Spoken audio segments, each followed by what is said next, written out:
Hi, folks. Welcome to the Moving On Podcast. I'm Jay Norman, and this is my wife. Hi, I'm Jessie Norman. Just like many of you, Jay and I have both walked through some difficult seasons in our lives. And we know just how easy it is to get stuck. We now have 5 beautiful And crazy. children, and because of everything we've been through, our home operates on grace. A concept we didn't fully understand until way later on in life. Until we actually needed it ourselves. We want to share through stories of love and laughter, How we were moving on and how big of a game changer grace can be. in relationship with one another, and how we treat ourselves, and in our case, blending a family. Something that may just require the largest amount of grace to date. Preach. You never know what road life's going to take you on. We have a podcast. Yes, we do, and we really hope y'all enjoy it. Hi, babe. Hi. How are you today? I'm really good. How are you? I'm doing good. And we finally made it up here, but I'm really disappointed. What's wrong? Well, you've Don't been be ugly. posting pictures of this studio, and I've been gone all week late, and I'm still in the attic recording. So what? No one is going to feel sorry for you. Well, I'm still in the attic recording. It's been kind of a folly. Just Because I can't pick furniture. I'm supposed to pick big, bulky furniture that'll absorb the sound, and I just can't make my mind up. I don't want to spend the money. Yeah. But you've been really good about that. You've been saying, just get it. And I'm like, no, because I don't want to spend the money either, because I don't know. Well, so we're not in our studio. We're still in the attic looking at the spray foam, but it's a lot cooler today. It rained and overcast, so it's only like 70 outside. So I'm not sitting in here sweating at least. And then we just started episode 13 here, and we had the memory card in backwards. Oh my gosh. I'm so glad it let me know that, because I've heard people say they'll record full episodes and realize that the SD card that records it was not in there. So I always have a huge fear that the card's not in there, or I have a huge fear that I didn't press the record button. And then the last episode, 12, had a little snafu on that one, getting it ready. My mind hasn't caught up that we were on 12, so I sent 11 to our producer, and I was out of town with Lily at a basketball tournament when I found this out. Our producer was like, hey, I think you sent the wrong one. So anyways, Jay drove up to where I was about an hour and brought me my laptop. I always bring my laptop, but for some reason didn't bring it on this trip. And we were staying in the evening, we were staying in a big casino. And so I thought it would be fine, the Wi-Fi and everything, but it wasn't. So it just was not. Turned into an all-night deal to get a episode downloaded, the correct one. Yeah, because I thought Lily would go to her thing all day and I would just relax by the pool and just have like a really neat getaway just by myself. And here I am walking around the casino holding my laptop, waiting. After 5 basketball games. Yeah, waiting on it to download so that I could send it to our producer. And after something that should take about 20 minutes, took about 2 hours, and it quit and started over. So then I just went ahead and started it back over, trying to download it again. And so after about 4 hours of kind of checking my screen every now and then, it finally did download. At least you had some good music to listen to. Yeah, I told Jay I left Lily and her friends in the room watching a show, and I just went downstairs. They had a band at this bar that they have in the casino, and so I just went. I had my laptop, my book sack, I had my bathing suit with gym clothes over it, and I went and sat in the bar. And you used neither one of them, bathing suit or gym clothes. Yes, they had closed the pool to the weather. That was my other expectation. I thought I was going to just sit by this beautiful pool they have, and they closed it because of the storm. So anyways, here I am in this bar listening to this amazing music by myself. I was sitting by myself in gym clothes on my laptop, while everybody else was dressed to the nines and two-stepping and looking at me like I was a crazy person. Yeah, so a lot of basketball going on. And Yeah. a lot of crazy. It makes us forget a few things. And we had one leave today for church camp. Mm-hmm. And I took her and her sister and my daughter and got them and took them to breakfast this morning before that. And she was so excited that she couldn't even hardly enjoy her breakfast. Aw. She was so ready to go I and love so it. excited about going. That's something you've always done with your kids is take them to Yeah. Dairy Queen on Sunday mornings before church. And Dairy Queen does have breakfast. And our boys don't like to go, but our boys don't want to. Cash says he don't want to get ready on a day that he doesn't have to go to school. And the other one doesn't want to get up, and the He girls wants will to get up at sleep. 7:30 on a Sunday morning to go. They like waking up early, but anyways, it's so sweet, that memory that you make with them every Sunday morning. I love it. And so Jay, he always brings me coffee, and he said, wait till you see your big girl. And it didn't take me long to see her because she was like on my back In bed on in the top. bed within a few moments. And it was like her Christmas morning going to camp. Yeah, it was a big deal for her. She was laughing at everything the little one said, and she was really wound up. And so she was so excited to go, where our other child that age, I don't know if you could hog tie him and put him in there and get him to go. No, and I get it. I mean, I get it too, for sure. Yeah, Yeah, where I was raised in youth group and going on youth trips and going on basketball trips, and Jay was on the farm. So one time I remember him saying, I think it was last year when she went, I remember Jay going, I can't even imagine doing what she's doing.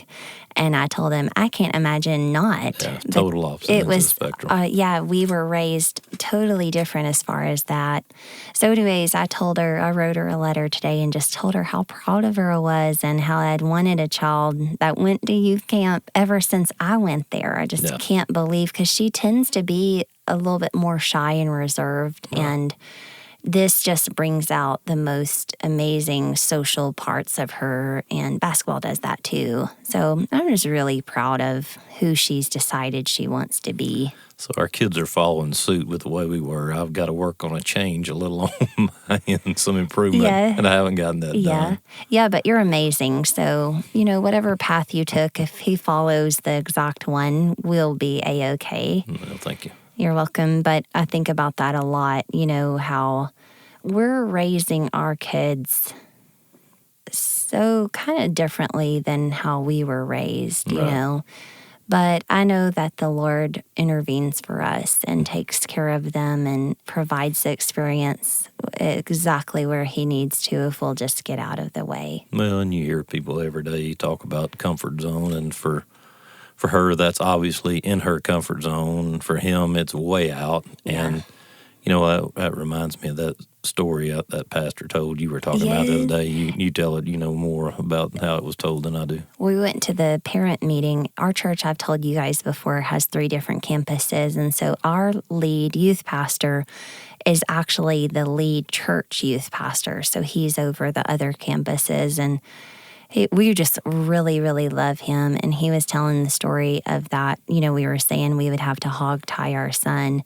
He was saying that he pretty much was hog-tied and forced by his mom to go. And the reason he was telling that was there's probably 1,000 mamas sitting in the audience. We have a gigantic youth ministry. And I'm sure out of those moms, there were dozens of mamas that were sitting there thinking they've done that to their child. Yeah. They've forced their child. It's a very social thing for the little girls, but I think for the little boys, it's just a different experience, So anyways, he was trying to reassure them, and he was telling them when he was young, he didn't want anything to do with it. He didn't want to go. His mom forced him to go, kicking and screaming. And that's when God called him into full-time ministry. So he became a believer, got saved, and surrendered his life to being in ministry the rest of his life. The funniest part about it, though, is when he got home and she was like, "How did it go? Did you have a good time?" And he was still like, it was fine, he was still angry. He was still mean to his mom, just like every other teenage boy sometimes. And so it was like, even though that amazing thing happened, from the outside looking in, you would have never known until he gained enough maturity to be able to tell her and tell all of us. Well, and we've seen it so much, with our kids, Yeah. just sending them to a camp. I mean, not a church camp, but a basketball camp, just a day long deal, or going to something for 2 hours and the push back and Yeah. worrying about not doing good and Yeah. just pushing them and getting them to go. And I mean, you see it as an adult sometimes when it comes down to going to something, you're like, nah, I just don't want to deal with that. But just stepping out and going or forcing them to go, Yeah. I think it's worth the work to get that done. It really is. They're always just so happy that we forced them to do it. Well, and then you were the other day when you did that interview with that lady, you were talking about your mom and how you acted Oh my gosh. every day. Yeah, that's it. When we started down this path of talking about all of this, I was saying I hated the way that I talked to my mom. I loved her so much and I was so mean to her. And all while being sad that I was mean to her, mean words were coming out of my mouth, Right.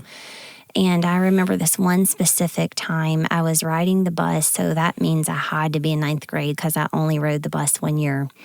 And so I was in ninth grade. We had a long driveway and I walked the whole driveway just pleading to the Lord, like, Lord, please let me be nice to her today. I love her so much. Please let me be nice. Please let me be nice. I don't want to be mean to her. I love her so much.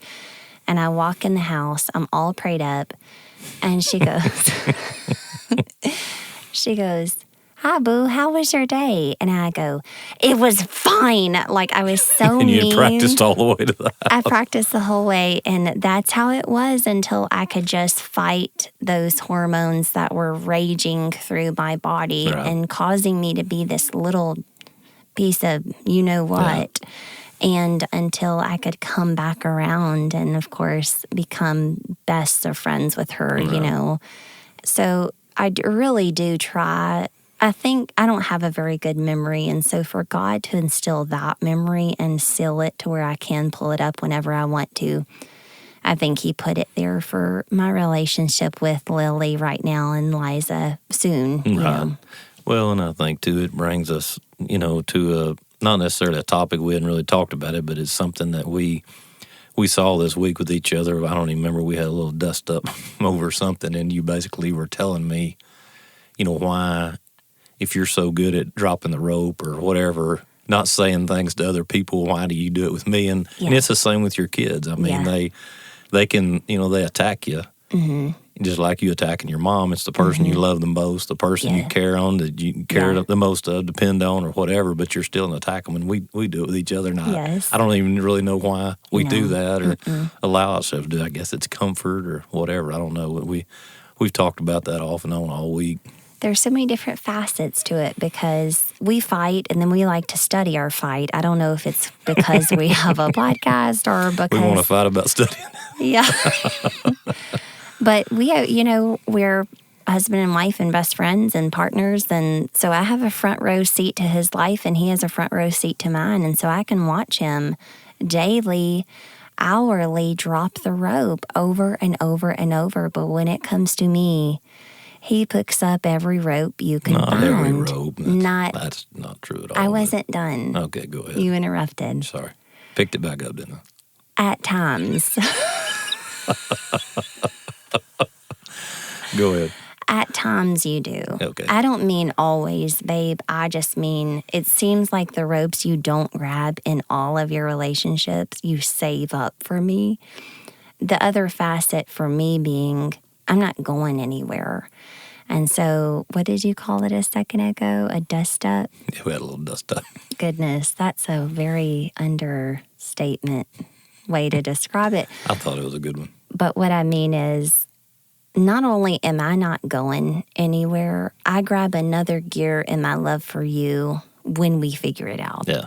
Where if we would have that confrontation between maybe even family members or just relationships, friendships, we wouldn't have those friends anymore because we get terribly ugly. Yeah. We go below the belt quickly. Right.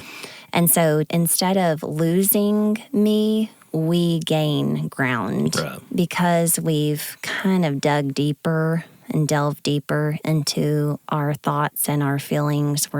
There's no pretenses. And I'm not going anywhere, and you know that, and you're not going anywhere, and I know that. So we can just honestly be as honest and as colorful and as ugly as possible. But I would rather not do it any more than we have to, for sure. Yeah, it'll be fine. I don't know. Yeah. Well, and, it reminds me, the other night we were over with some friends, and my son and I were cutting wheat. You'd had all 4 kids all afternoon, or we had left, mid-afternoon thinking it was dry enough, and we went and cut wheat, and you were at friends of ours at a party, and we got there like at 9:30 or something, and she comes and makes our food and does all that, and she gets 2 cups to go get a drink. Well, one was for our son, and the other I thought was for me, but it was for her. He thought it was for him as he put it to the sky and drank the whole thing. And there was no more ice, and that No.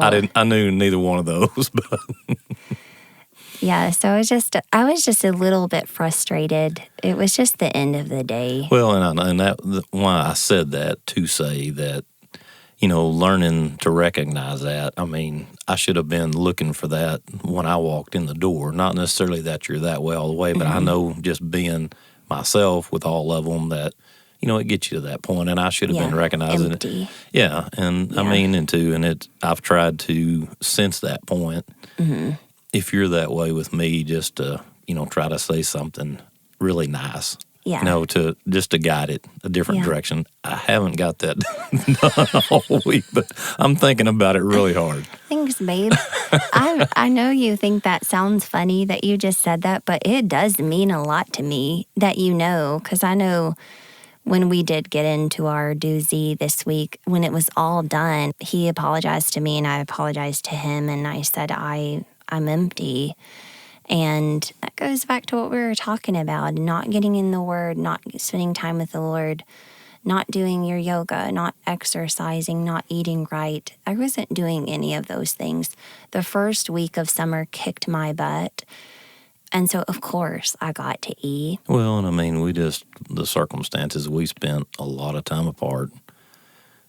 Farm was busy, you were gone, basketball, and we just spent a lot of time apart, and that doesn't work for us. You get on empty and then apart too. It's not a good combination. And I mean, that's what I'm saying is I've got to recognize that with you, and you've got to recognize it with me to try to mitigate some of that, For sure. those responses and saying those things we don't need to say, Yeah, for sure. or picking up those 5 ropes or whatever. Yeah. So along that line, we went to a wedding this weekend. Really beautiful wedding. 2 of my closest. Hey, you should tell the story about how we got connected with all those people. As far as who we knew. And Yeah. So these 2 friends of mine, they're like, one of them, I don't remember if she's older than me and I'm or younger than her, but bottom line, But by days. we've probably been in the church nursery together, been with, friends our whole life since we were months old, went all the way through school together. And her husband moved there in 5th grade. I remember his first day. We talked about it this weekend. It was their son's wedding that we went to. And I remember his first day picking him on the relay, and we were friends ever since and still are today. So we go along, Jess and I, as we, when we got together, and I'll let her finish here, she introduced me to 2 people. Yeah, so if you would have said, who are Jay's people, I would have said these friends of his, Marcy and Brian. If you would have asked Jay, who are the people she talks about the most, Jay would have said, my friends, Jerry and Tasha. And we went on for months not knowing that Marcy and Brian are aunt and uncle to Jerry and Tasha. And we just couldn't believe it because it just would never make sense for our worlds to collide like that. And so that's how it's been ever since, is there's been that connection that's so neat. Right, and it was really awesome at the wedding, to Yes. have Jerry Oh on my one side and gosh. Tasha and Brian and Yeah. Marcy on the other. And Yes. and I'm really close friends with Jerry and Tasha now too. Right. And Jess is really close friends with Brian and Marcy. And so No, let me tell y'all about this person sitting in front of me. He didn't think that it was okay for him to have Brian and Marcy and me have Jerry and Tasha. He wanted one of mine. So now he has Jerry, Marcy, and Brian. because I'll Tasha here. Jerry's one of his best friends. And now I have Tasha, but I don't even care. We're fine. I don't need y'all. So what brought us to this subject? We were talking about at the wedding, and it was an awesome wedding. It was so good. Yeah. And always in a wedding, when you go and the preacher's doing the vows and he's talking about marriage and commitment, when you're divorced like we are, and we always say we're not proponents of it and never thought we would be divorced, but we're sitting here and we have been and things worked out. But when a preacher talks about it, whether it's at a wedding or something else, it still kind of kicks you in the stomach a little bit. You kind of want to crawl under the closest pew. Yeah, you do. I didn't even know Jay was feeling that way until we started talking about it, and I thought it was just me. And then he said, that kind of bites, doesn't it? And I was like, yes, it does. It really does. Because you kind of feel like everyone in the wedding is turning around to look at you. And you know there's so many other people there that are divorced. But the way we were raised, it's hard. It hurts. I mean, it's all there for sure. It's embarrassing. Yeah. I love when you say that. It's all there. It's all there. And so what I told Jay is, I decided a long time ago is instead of wasting that energy on worrying about what people think or worrying how bad that hurts or just taking all of that energy and investing it into us. Right. Investing it into right now, because we can't go backwards. We're not going to go backwards. It's done. That's why our podcast is called Moving On, is because we've committed to going forward at all costs. And so just like our friends got married this weekend, we got married. Jay and I are married. They are married. They have vowed to be married forever. We have vowed to be married forever. Just like you, if you're on your second marriage or your third marriage or your fourth marriage, you have vowed to be married to your person forever. And this is where we're at. We're not going to look backwards. So we're going to invest in this. And we're not going anywhere. Well, and it just reiterated, and just like we were talking about all this week, is how much harder we have to work to make sure that doesn't happen, and draw our own line in the sand and figure out, how to not get close to it, and just keep working for each other and, doing the things that we know help our relationship. Jay has some good friends that farm in the area, and I didn't know until this week that she was his second wife. And it's like you take this calming breath. It's not misery loves company. It's not like, oh, we're all hoodlums. Well, and you hate for it to make you feel better. But it's not. Right. To me, it's not that. Yeah. It's, you get it. You get it. You get that bites when you hear it. You get that this is hard. You understand my life better than people that have not had to walk through it. Right. And so it's not a misery loves company. It's just a finding someone like us. Well, they walk the same path and fought the same battles, for sure. And so that's why we do want to be there for our friends and our listeners that are on their second marriage or further, and just to say, throw off the bite, throw off the sting or the embarrassment that this is where we are, because this is where we are, and we're married. And, this marriage is going to take just as much work or more, and there's just no time to waste on silly things that don't matter and silly things of the past, Well, we don't have time to live the life we're living, much less dwell on the past. You're right, babe. You're so right. And just because, and we've said this before, but just because we are divorced does not mean we believe in divorce. Right. And just because we are divorced does not mean that divorce is an option for us. Right. It's just not. And so, you hear them talk about the wedding, how they'll be married forever. And as a divorced person, you kind of want to just be like, yeah, that's what we said. But you just don't want to be negative like that. And you want to invest it into, this is where we'll be for the rest of our lives, and just throw the old off. Well, and I mean, for me, my thought when you hear that is just, I'm just pulling for them. I hope that's the way it is. And, I don't want anybody to have to walk through it for sure. No, not at all. And they shouldn't have anyone at their wedding that would be saying, yeah, right, we're on our third marriage, we're on our fourth marriage. You wouldn't want anyone feeling that way. And so for us to be on our second marriage and just pulling for him wholeheartedly, we really, really are. Well, and talking about divorce, and we've talked a lot about, our exes on here, and talked a lot about yours and how good he is to us and how good he is to you and how good a dad he is, and, how he makes our life easier. And, we haven't talked a lot about my ex-wife, but she's been really awesome. And, I'm saying that to say that, if you're in that situation, everybody told me to give it time. We've referenced that on here. Yeah. But when you're in that situation and things aren't going great, it's hard to wrap your mind around that things can change. But they can, and that's just like today, talking about taking the girls to breakfast. I mean, I didn't have my daughter. My ex, allowed me to come get her and for us just to go eat breakfast and bring her back. And, that was a big, awesome change, and, interrupted her morning and probably, her sleeping late, but she, sacrificed and did it. And, that's awesome, and that's definitely a step in the right direction. And we don't promote it, but it is workable and it is doable, and time is definitely helping a lot of things for sure. What do you mean promote? Well, promoting divorce. Oh, I mean, yeah. We're not promoting divorce, and right. Not saying take the easy road because it all works out. I'm just saying, for us, there's as time goes on, it definitely makes things better. Yeah, there is just so much else we could talk about for you to really honestly know we're not promoting it, because there is just so much that we deal with on the daily that we have to grow through and mature through to not let it strangle us. This part is so beautiful to me because time has healed their relationship more and more every day, and things have changed on that side of things. And I'm just so thankful. I really am.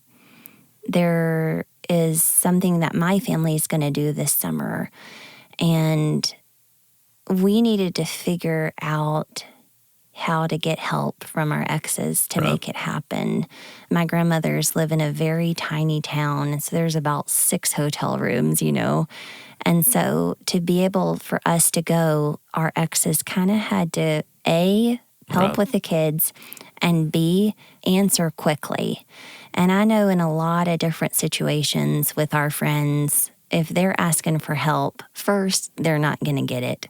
And second, if they do get help, they're going to make their lives a living hell before they give it. And our exes sent texts back to us immediately saying that they were going to help us. And I was able to text my mom and my sisters and let them know we're coming. And it just meant the world to me that they would step up. And they didn't, Jay's ex didn't step up to make me happy, and my ex didn't step up to make Jay happy. It's not that. It's just adults being adults. And it just has spoken so loudly to me lately. And I just tell Jay, I love our family. I love our family, and I love the way that the Lord has blessed us, even on the other sides of things, and we know that when Jay's children are home, they are having so much fun and they are so loved and blessed. And when my children are home with their dad, they are just having the nicest time because they're in such a loving home, whether they're here or whether they're there. God has blessed them with 2 loving homes. Right. And I think that's why we're here, is just to figure out our way forward through the junk and the crap and the mud, and to not stay still and say, have your pity party, or this is what I deserve and they need to learn better, talking about the other. We just put our heads down and we walked forward, and we just tried to do right by everybody. And we didn't always get it right, but we're doing better every single day, and we're all moving forward on our own roads, Well, and they do things that they don't want to do for us that doesn't always fit their schedule, but they make it work, and we in turn got to do that same thing for sure. We have to, and it might suck and it might mess stuff up with us, but we have to keep the relationship healthy and make sure that it's a give and take. It's such a give and take. And if you are in a position where you have an ex-wife or you have an ex-husband and you're trying to co-parent and you're saying they don't deserve to be happy, you don't know what they've done, we really pray that you can get past that, because it's just not a place to live. It's not a place to reside. And we fear that you're going to be missing out on the amazing blessings that are coming your direction by being stuck in the murky mud. And we just, because we were there, we were so there. And it was like, until we just said, no, we need to get out of our own way. Nobody needs to hear what they did. We don't need to tell one other soul, this is what they did, this is what they said, this is what they did to me. Can you believe this? We didn't need to tell that to anybody else. If you want to tell it to a therapist, go do it. If you want to tell it to the Lord, go do it. But just stop telling your friends about all of the junk, because there's just no way forward when you stop long enough to talk about it. And so that's where we wanted to encourage, is just to keep moving forward and stop trying to make everything fair and make sure that everybody has said the right thing and everybody has done the right thing, because we're just not perfect ourselves, you know? Well, and going back and talking about when you were empty earlier and saying something nice, I think that same thing has to translate. It does. To that relationship, in a big way. And for me, by far, I have not done everything perfect. But I say that to say that that person's happiness, my kids are relying on that person half the time. Right. And, I need that person to be happy and things to be working. And I don't understand how somebody can go against that. But it's important. That's my way of thinking, It's important. And just like you have a love language and I have a love language, and we have to speak to each other in the most efficient way that reaches our hearts in the most efficient way. Our exes have a love language. Yep. You say, well, screw that. They don't get a love language anymore. They're not my spouse anymore. Well, they're the parent of your children. And no matter which way you cut it, the happier they are, the happier your children are. And so you just have a duty to make sure that your relationship is as healthy as possible. And I get it. I've heard everything. I've seen all of it. I've heard about it. We've been through so much of it. I don't want you to think I'm naive in saying this. I know what you're dealing with. I know that you would say, you don't know what she's done. You don't know what he's done. And I tell you that we do. We know all of that, and we're still saying you've got to drop the rope, because your children are counting on you to be strong enough to do it. Yep. Your children are just relying on you to be the bigger person. Well, none of that changes. You can't go back and change that stuff, and the kids are still there, and you got to move forward and go on. Right. And sometimes it just takes that one nice sentence to send it in the other direction. Right. And you always say, get out of your own way. And that's definitely what that takes. And, and two, that brings me to a line of thought of, like we were talking about, somebody else giving you a way of doing something. Yeah. Or you think, this is exactly how I want it done. Yeah. And they don't. We had, at the same wedding, we had the same type of situation. We learned we're going to have to tell Marcy and Brian, we learned so much at the wedding they threw for their son, because it was kind of a young wedding. They're young, aren't they? They were like 20 probably. Yeah. And so all the girls were young and dancing, and all of us mamas were kind of like waiting on our turn, because we're still young-ish, And so we're waiting on them to play something that we would love to dance to. And so Marcy, she said something like, I gave her a bunch of country music that I wanted her to play, and she hasn't played any of it. And it reminded me of our reception for our wedding. I had gone around to all of our friends. I had gone and asked them, what are your songs with your husband? And that way, at our reception, our DJ, who was one of my best friends, Lisa, I knew that she could play the song and our friends would get to dance to their song. I thought that would be special. And then I went through and got like our favorite two-stepping songs. And I was so strategic in getting this playlist together. Well, and so we went and thinking that we were going to have all these songs. And I mean, you spent a lot of time working on that, a lot of wasted time. And our friend Lisa ultimately was a DJ, and she knew what was best, and She did. she knew what to carry the party. And Yeah, that morning I was getting dressed in the barn that we were going to have our reception, and I heard this music, like dance club music. And I was like, what is that? And she joked, like, that's your music. And I was like, no, I mean it. Like, we don't want that. I want the songs that I gave you. I'm marrying a country boy with. Yeah, I'm marrying this farmer. All of his farmer friends are coming. We don't want that. And she was like, yeah, okay. You know, like totally appeased, like agreed with me. And I was like, Lisa, I mean it. Like, I don't want any of that music.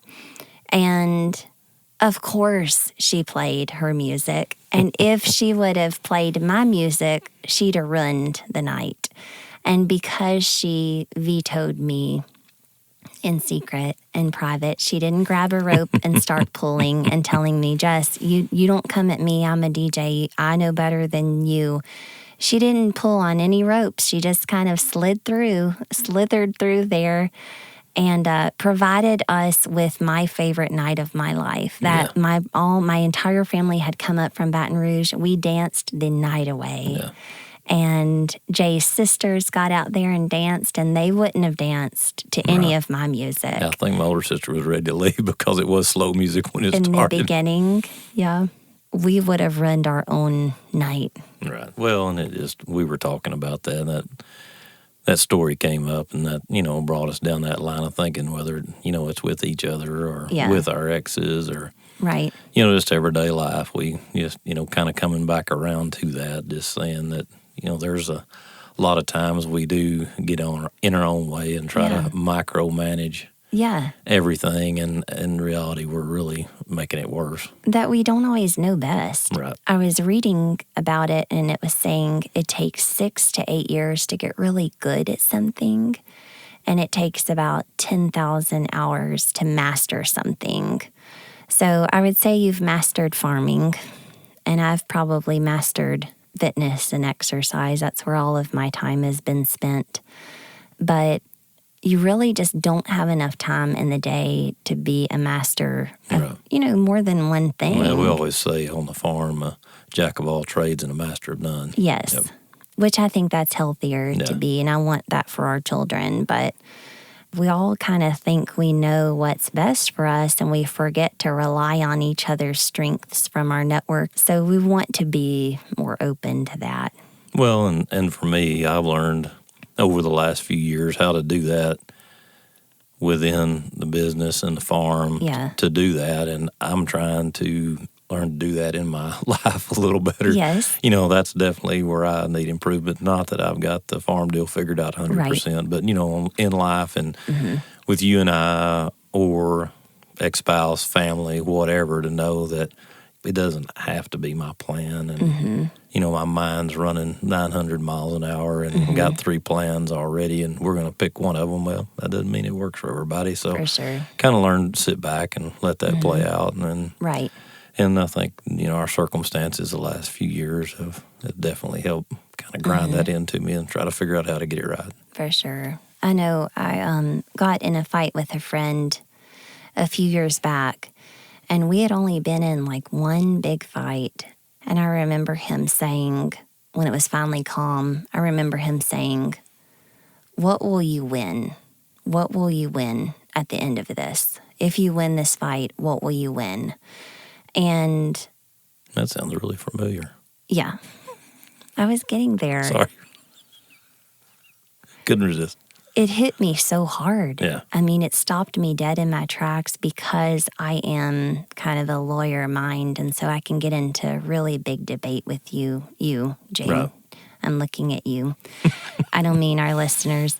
I just mean you. Right. I can get in a huge debate with you, and I probably do enjoy fighting. That probably is a huge fault of mine, is I like the fight. I like trying to come at you where you don't see me coming. And anyways, when he said that to me, I was like, oh, that's good, And so I've used that with you because it is so true. Like we kind of lose focus on our relationship and we lose focus on the well-being of our marriage by being focused on who's going to win this. Right. And so that's what I've asked you several times is what will you win? Yeah. Because I can tell you're gone. You're gone. I'm gone. We're both gone. We have zero. We don't know where we are, And so I've asked him several times, well, what will you win? Because what you'll lose is me. Right.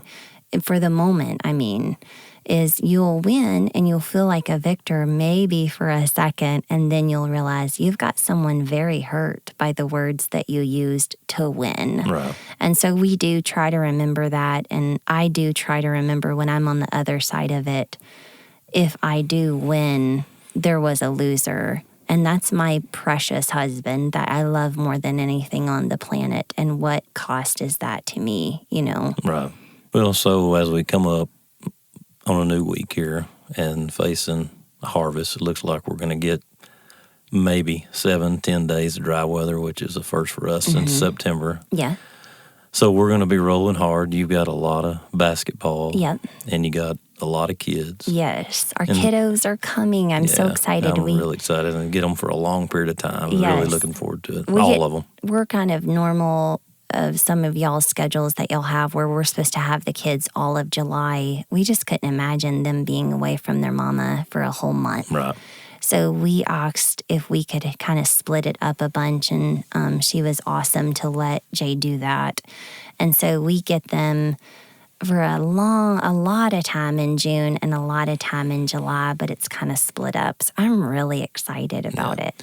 And so I think, knowing all that's coming, we gotta know that I'm gonna be a little empty, and and I am too. Yeah, and so we got to work on this stuff we've talked about. And if any of you know us and love us personally, come check on us. We're not okay. Looking forward to it, but looking forward. We to just blink. We'll blink, and it'll be 4 days since we've kind of looked each other in the eye and talked. Especially this time of year. Yes, or even, we're dead tired, and so... well, and two, we've gotten spoiled because it has rained since September, and I've been home, a lot of days by 5 o'clock or 6 o'clock or whatever, not late. Right. So, and two, on having our kids back on that subject, for me as a farmer, I get my grain cart driver. Yeah. Every day, and also I get my barn sweepers, and we had 3 of them yesterday, sweeping the shop and checking nozzles on a pivot, and so that's something else we're focused on this summer is trying to teach these kids something. Working their butts into the grounds. Yeah. We have really given them a free pass, and we're trying to catch up on. At first we were just, of course, trying to make it Disneyland. Right. And we did a good job of that, and we've referenced that before. Yes. We did a really good job. We did, for sure. But we missed out on teaching them and instilling a really good work ethic in them. So we're trying to catch up, and they're doing so good, especially Cash yesterday. We worked him into the ground, and he was so proud. Yeah. He was so proud of it. He was a tired fellow last night. He was. Yeah. He was. They were all, 2 of the 3 were crying on their pillows. And I was like, you guys, I promise you, if you'll just close your eyes, you'll be fine. You're just tired. I missed all that. We were still working. So. Yeah. I sent Jay a picture. Whenever Jay has late nights in the field and I have to bring the kids home, I always go find his clothes. I don't know why. I go put his clothes on and get them all ready for bed and watch a show or read my book or something. I send him a picture. I'm like, I don't know why, but I always wear your clothes when it's a field night.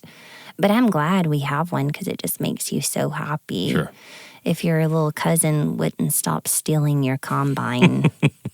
I don't know if you're going to get to run it this year. It doesn't look like I'm a designated truck driver this time around. Our little bud, he works with us and he loves driving the combine, and they all just kind of race to see who can get on the combines.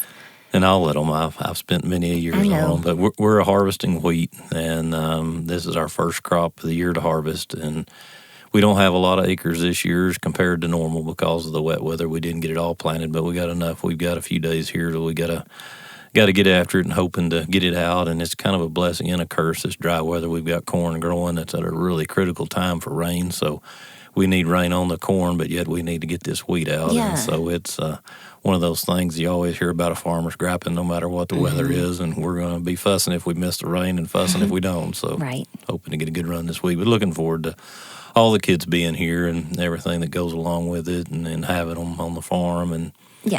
being able to be with them doing that and watch them learn and grow for sure. How many days are we harvesting wheat? Probably take us maybe 7 days Okay. left because we just barely hit the surface because it's been really damp. We Okay. haven't hardly cut anything yet. Okay. So, That sounds good. what Ready? else you got, babe? I think that's it, babe. Well, as the song says, the road goes on forever and the party never ends. I love you, Bubba. I love you too, babe. We sure appreciate y'all listening today. If you'd like to follow us on social media, you can search for us, Moving On Podcast. That's 3 words, on Facebook, Instagram, and YouTube. We would love to hear from you.